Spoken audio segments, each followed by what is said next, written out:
Falmouth Quay is the modern-day entertainment hub of Portsea Island, renowned for its nightlife, restaurants, designer outlets. And amongst its leisure facilities, a 14-screen multiplex through cinema. Along with the Odeon at Port Solent, these are in fact the only two commercial cinemas still running in Portsmouth today. But it wasn't always like this for the Hampshire naval city, where at their peak demand, over 50 cinemas and theatres once operated. In truth, they were all single screen and from a time when going to the cinema or theatre was the thing to do.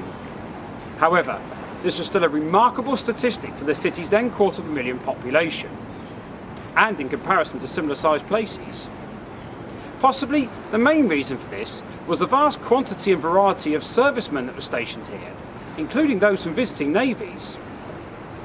Some of these buildings were destroyed in the Second World War, but the most significant factor in their decline was when a household TV set became the norm throughout the 1950s and 60s, as this meant that a trip to the flicks was no longer the only way to watch a production.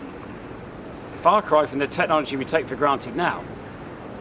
So let's take a look then at just some of these old sites, which show that Portsmouth really did have a cinematic and theatric past.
As we saw, many have been demolished with the land now used for different purposes.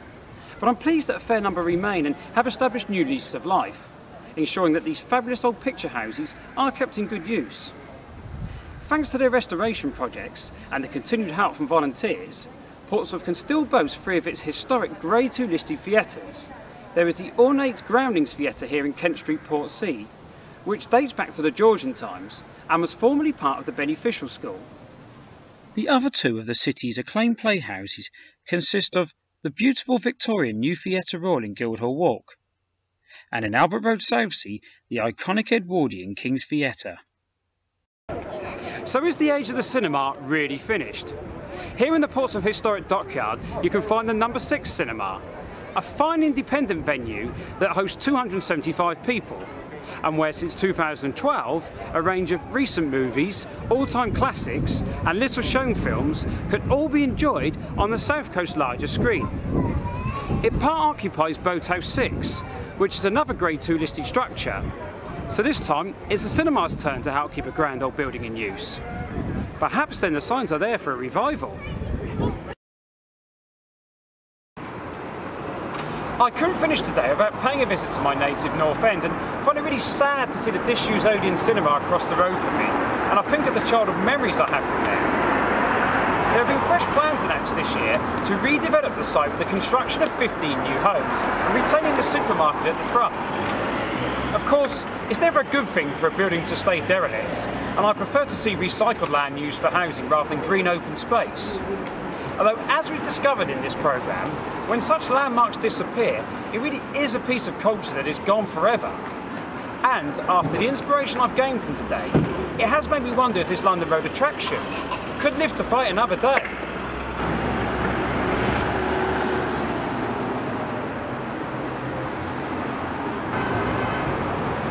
As ever, there are the small matters of finance and sustainability. But what about revamping this cinema into a multi-use venue? I imagine could also be used for local theatrical performances, maybe live music from up-and-coming bands, and perhaps share the stage with local art displays. Undoubtedly, such reinventive ideas could also be applied to other redundant cinemas up and down the country. Well, yes, there's a lot of brainstorming I've had there, and some may say a bold vision, a pipe dream. But then, isn't this how any success story begins?